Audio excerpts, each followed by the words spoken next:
So my baby won't put no weight on his back legs. So come with me to Vetco and see what's wrong.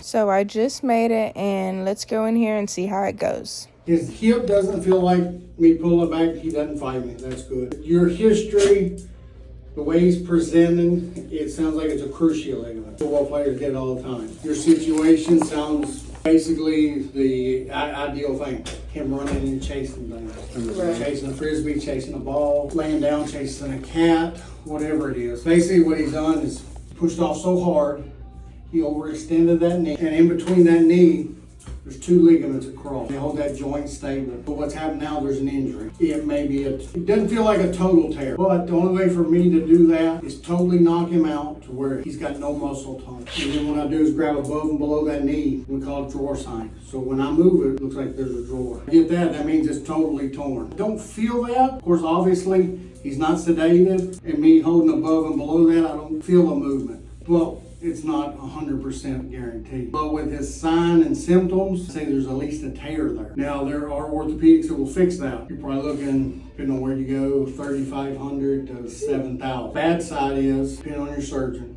My surgeon that would have done it in school, he's 6 months rest after that. Then, most likely, the other one's going to rip. Because you make that joint so perfect, the other one tears out. And he was almost 100%. He didn't have very many that didn't do that. This thing can heal on its own, scar in, but you're left with a lame dog. So he may always limp to a degree, but he's not painful. Kind of hard to get through some owners' heads. Even though he's limping, it's not hurting. It's his body's perception, because what happens is when he does put that knee down, it moves. So his unconscious proprioception is that joint's damaged, pull it up. I have my own personal dog that hit by a golf cart. He limped for 12 years. He still chased golf carts, beach.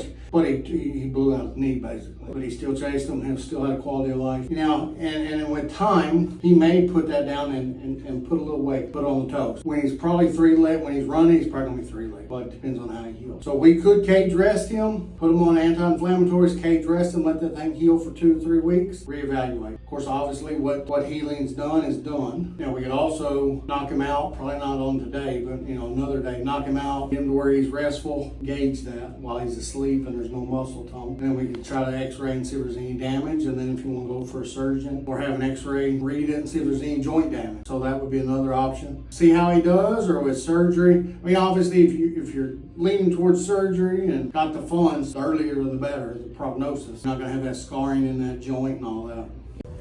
So this is what they prescribed me, and as of right now, I guess I'm gonna wait a week or two, see how his leg does, and go from there.